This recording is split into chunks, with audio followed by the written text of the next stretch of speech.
So that's why the name of this podcast title is Back Off, Buddy. So we're just curious, have you ever had a time when something set you off and you lost control of your emotions?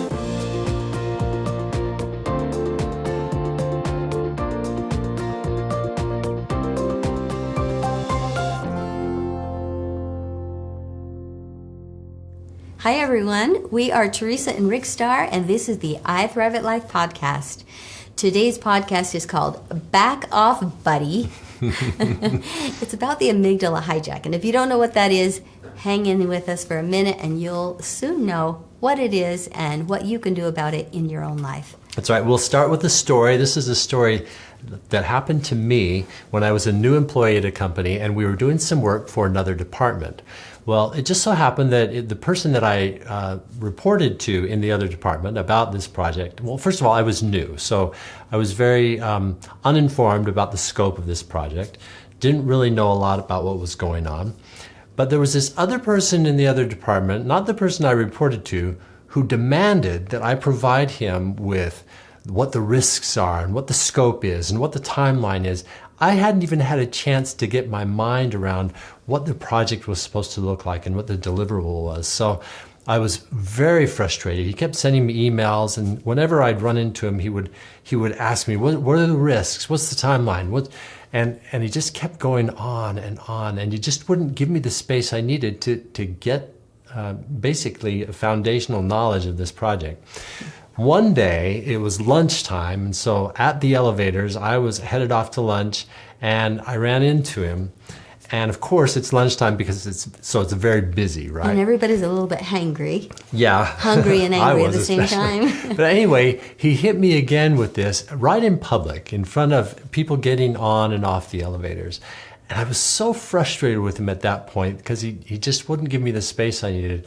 And so I just, in front of everybody and in a pretty loud voice, I said, "Back off, buddy. I need you to give me time to get my mind around what's going on with this project." Because there's a lot of people involved in what's going on. And so he had basically it set him back on his heels. He was a little surprised with my reaction to his request again. So, but that was an example of me finally getting to the point where it was like, that fight or flight thing that happens when your amygdala just gets triggered, and you're either going to fight, which was what I was ready to do at that point, or freeze or run away, flight. So anyway, that's the story that happened to me on that day. So that's why the name of this podcast title is Back Off, Buddy. So we're just curious, have you ever had a time when something set you off and you lost control of your emotions? And then you found yourself yelling or saying something really mean and hateful to someone, maybe even someone that you really care about, like a family member or a friend or a respected coworker. And maybe in the heat of the moment, you even somehow felt justified. I did that day. Yeah. I felt super justified. And then maybe a few minutes later or even an hour later, once you've calmed down, you find yourself even mortified at the thought of the horrible things you said, or maybe that you yelled at this guy right out there in public with everybody watching and getting ready for a fight, right? But it's terrible when we have this remorse that comes over us later and we're like, what have I done, right? Mm-hmm. And when we finally come to our senses, we're just like, I can't believe I said that, or why did I act that way in front of everybody? And that's not how I really feel about this person. Well, maybe that is how you felt about that person. Well, it was how I felt about that person, but what was surprising is it's not like me to, in public, just shout out at somebody. Exactly. But I was at that level of frustration that I just was triggered. Yeah. And so that's what happened. Yeah, and when Rick first told me the story of Back Off, Buddy, I was in shock because I don't think he's ever done that in public. He's pretty even-keeled most of the time, and I was just like, what in the world would cause him to have this complete change in his personality? Well, there's a name for it. As we mentioned, it's called Amygdala Hijack. And Daniel Goleman, author of the book Emotional Intelligence, Why It Can Matter More Than IQ, that's the name of the book, Emotional Intelligence, Why It Can Matter More Than IQ. He came up with the name, and it seems to have stuck in the world of psychology, this amygdala hijack. So we're going to explain what it is and what it means, and why it happens in just a minute. Yeah, but I think everybody can relate to this. Totally. Everybody yeah. who's listening right now, I bet you've had some experience with the amygdala hijack. So if this amygdala hijack has happened to you, just know that it happens to everyone at some time or another. Yep. No one likes to admit it, but it's normal. It's a very normal human response. Unfortunately, it sometimes is not the best response. Most of the time, it's not the best response. Yeah. Sometimes, I mean, if you're in danger, it can be very Right. helpful, but Yeah. it can also be very damaging to relationships if you're not in control. And the good news is that we can learn skills to show up in a better way even when our amygdala gets triggered. Another person might push our buttons, but we can actually learn to choose whether or not we get triggered. It takes practice, lots and lots of practice.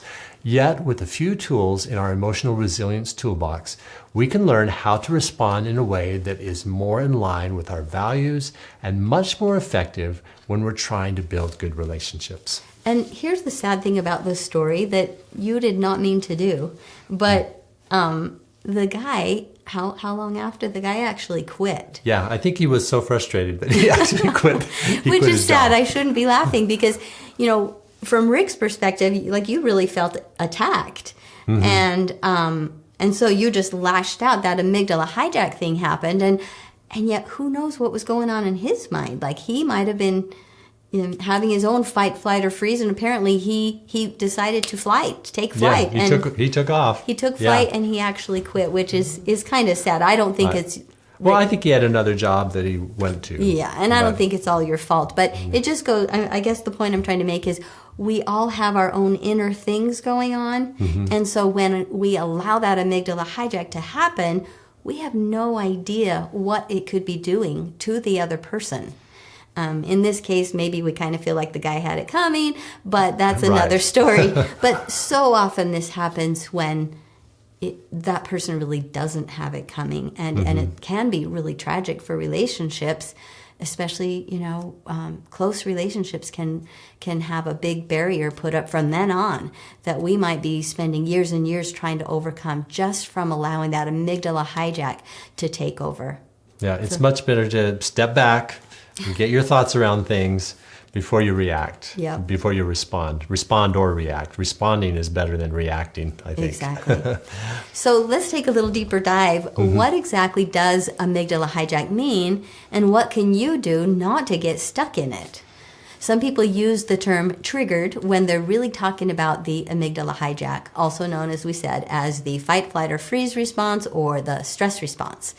You might remember learning about the fight, flight, or freeze response when you were a kid, but we don't really talk enough about it. And I think that's what we're trying to do here, is just to help people understand a little bit more about what it is, what you can do about it to protect your relationships. I think ultimately that's the most important thing, is to protect your relationships and even to protect your future. I mean, you wouldn't want to lose a job because of an amygdala hijack or an overreactive reaction. Yeah. So anytime you feel threatened in any way, your stress response is activated and floods your body with stress hormones such as cortisol and adrenaline. This system is actually meant to protect us from physical danger, and it often does. This fight, flight, or freeze response is most helpful when you need protection from a physical threat, especially when your life depends on it. Have you ever had a time when you may have been crossing the street and all of a sudden you see a huge truck coming right at you? And fearful that they can't see you, you suddenly shift into high gear and begin to run to the safety of the curb at such a high speed that you're not even sure how you got there so fast. Well, the problem in our day is that our brain often sees psychological stressors and social stressors as a threat. So the big truck coming down the street, that's a real threat. And we're really glad that we have that, fight, flight, or freeze response to get us out of harm's way. But when it's a psychological stressor or a social stressor, that's when we need to sort of take a minute and assess what's really happening. Our senses send a message to our brain that we might be in danger. And so then the amygdala releases stress hormones, which can make it feel like we have no choice but to fight, run, or freeze. For example, maybe it's the end of a long work day and you just want to relax, and your husband or wife calls to you and tells you that they've invited a coworker over for dinner. Oh, how lovely, right? Surprise. Then just unexpectedly, and you're just like totally ready to relax at the end of a busy day. And no, you've got to get ready because you got company coming, right? And they're expecting to have a nice meal. Or maybe your child, here's another one, maybe your child stepped in mud, or worse, they track it all over the house, and you're expecting this company.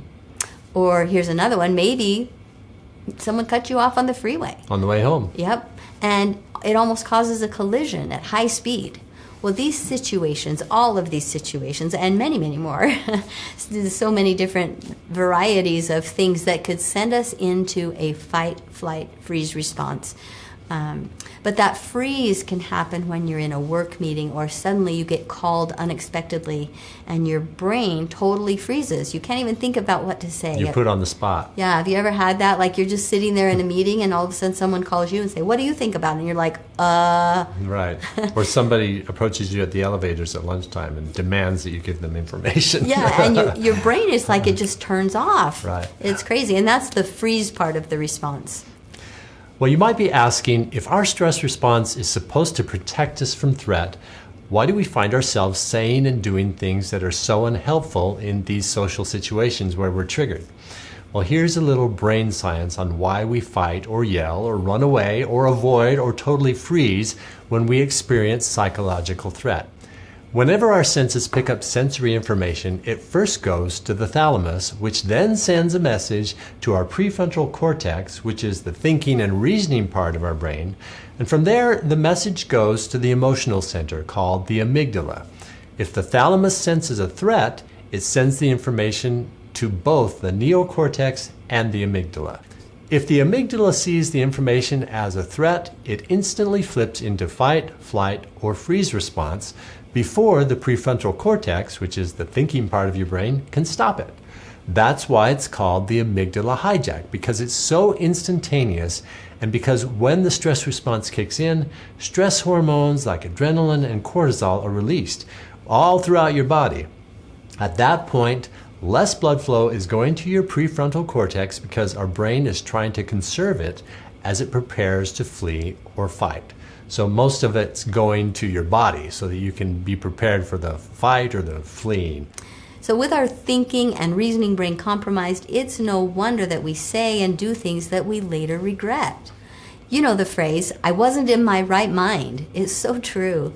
In order to think clearly, we need to be in our prefrontal cortex. But when the amygdala hijacks the blood and oxygen supply and takes over, then we really aren't in our right mind.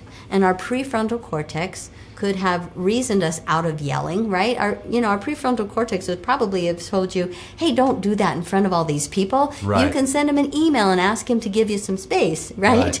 But when that prefrontal cortex is shut down and you can't think clearly, there's that amygdala hijack happening. It shuts off that prefrontal cortex, and off you go into the fight, flight, or freeze. And you might find yourself yelling or saying mean things or throwing a tantrum. But our prefrontal cortex, it can help us. It can help us to remember the speech we've prepared. Like if we're giving a speech and suddenly our brain shuts off. We go blank. Right? But if we can keep our prefrontal cortex on, then we can remember that speech that we've prepared, or we can act more calm when somebody triggers us, right? So as in my case, sometimes we see our coworkers as a threat, the way he approached me, right? And so that can cause us to freeze in our tracks, almost as if we were standing in front of a room full of hungry bears. And that's, we either freeze or flight, right? The amygdala is not the bad guy. It's just trying to keep us safe. We just have to work with it by helping it learn that emotions such as fear or anger are not something it needs to defend us from. Emotions are felt as sensations in our body. We can learn to allow ourselves to experience emotions as we first notice them, name them, and then navigate them without turning off our prefrontal cortex. It's such a great plan. It's just easier said than done, but yeah, it takes practice. We've got some ideas for how you can practice. So how do we prevent amygdala hijack, or how do we keep it at bay, or at very least, how do we overcome it so that we don't find ourselves running out of work meetings or screaming at our kids or threatening to leave our partner or, well, not that I would do that, but I'm just I saying hope not. there's all these things people do when they're triggered and when that amygdala hijack happens. And it's all because of just something small. It's usually, like they say, the straw that breaks the camel's back. It often happens when things are building up, and then one more thing pushes us over the edge, and off it goes. Mm-hmm. So here's one thing we can do, is we can learn to take a time out. We're going to give you a list of a few things for when you find yourself in that fight, flight, or freeze response. That's right. Taking a break or just pressing pause, you know. Right. So taking a break or taking a pause, doing some relaxed breathing, or some people call it deep belly breathing. And it's where you inhale to the count of 5, and then you exhale to the count of 8. So let's just practice for a second. Okay. Inhale, count of 5. Exhale to the count of 8. The important thing is that the exhale is longer than the inhale. Mm-hmm. And you don't want to feel it in your chest. You actually want to feel it in your stomach, so that when you're exhaling, you're actually stimulating the vagus nerve, which is way down deep, and that then activates the relaxation response, which then begins to calm your stress response. And it seems so simple, and yet it is so incredibly powerful. You used to hear people say, just breathe, and you think, whatever, right? Yeah, sure. But it really does work. It's been proven, and it's a great tool to have in your toolbox. So remember, you're going to breathe into the count of 5, really deep into your belly, and then exhale to the count of 8. And not just once, but you want to try to do it at least 5 and even 10 times if you can.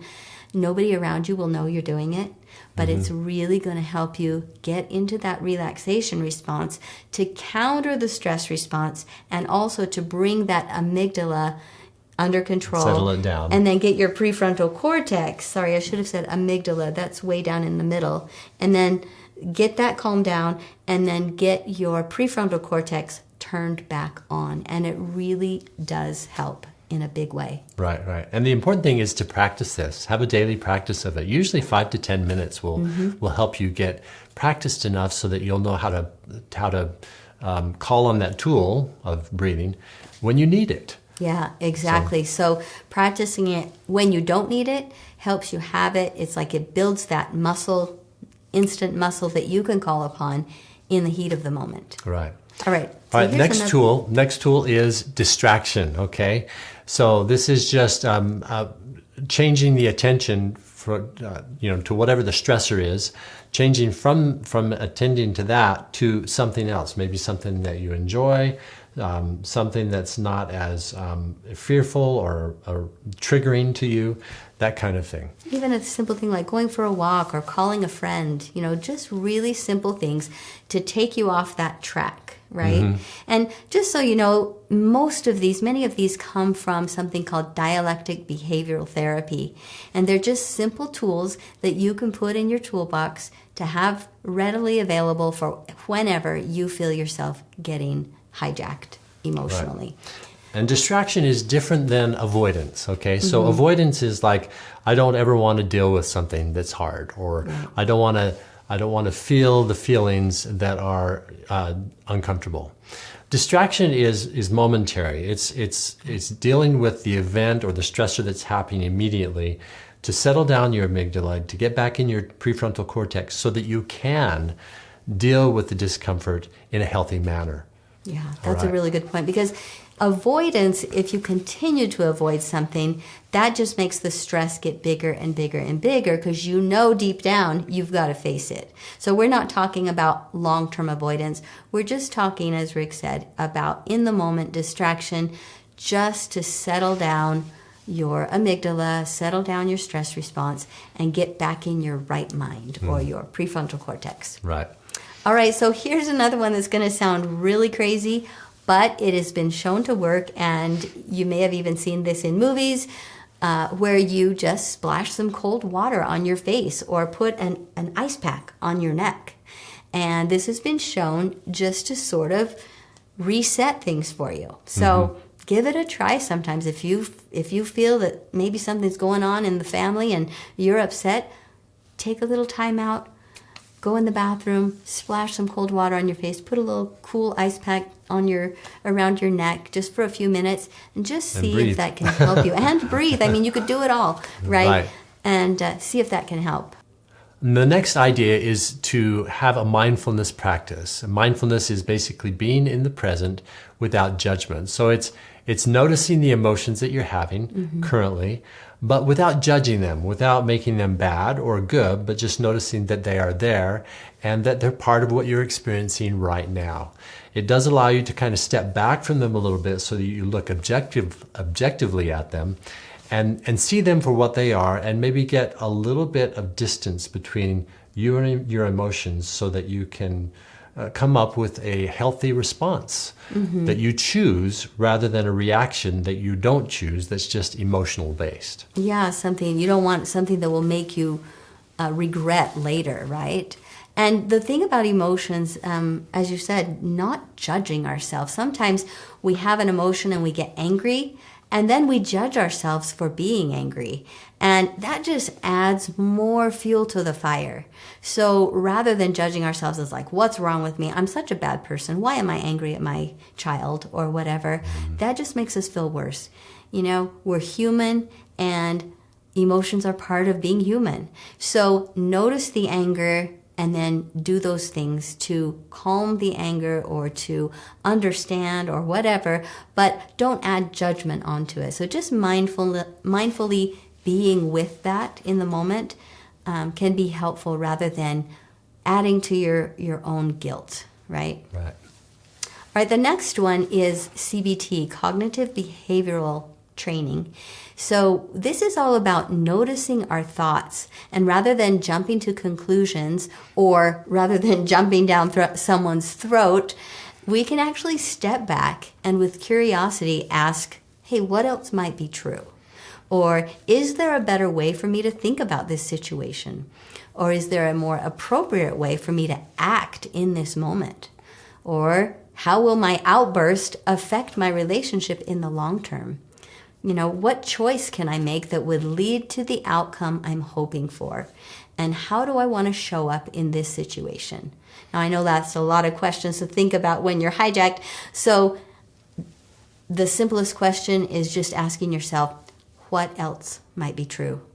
Knowing that it might not be what you're thinking. Because remember, when you're triggered, your prefrontal cortex is shut down. But at least if you can have the presence of mind to say, what else might be true?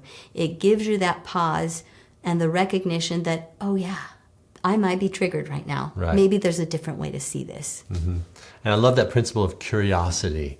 Just developing that trait of curiosity, which allows you to ask the question, what else might be true?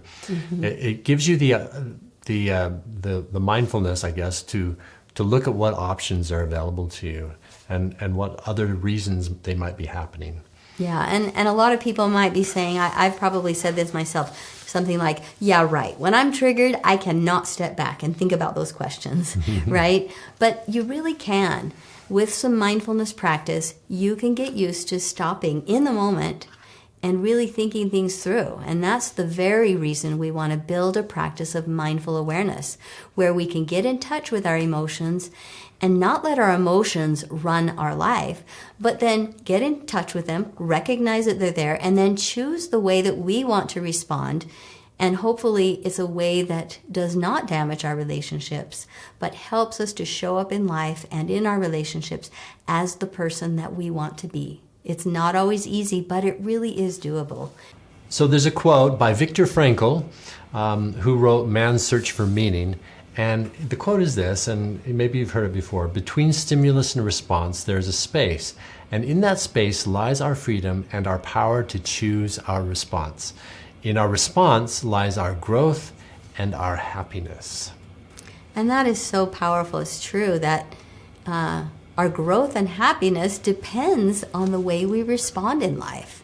So we have to kind of seize that space. So usually it's just a split second, but we can choose how we want to show up. Right, and it's empowering to know that you can choose how you want to act even when your thoughts and emotions are in hyperdrive because of a stress or because of chemicals running through your body like hormones, you can choose to pause and choose to act in a way that will better serve you and those who you want to connect with. It may not be easy at first, but with practice, it becomes more and more doable. And it's true what you said, those stress hormones of cortisol and adrenaline, boy, they can really... They get you charged up. They get us charged up. And so it isn't easy, but we can more and more learn to override those, recognize that they're there, but then take a step back and choose how we want to show up. Right. So this is something that we'll be talking about some more in one of our upcoming podcasts. We'll talk a little bit more about the amygdala hijack and how you can learn to name it and tame it so that you can show up in your relationships and in your life as the best version of you. Thanks for joining us today, and we hope to see you next time. Take care. Bye-bye.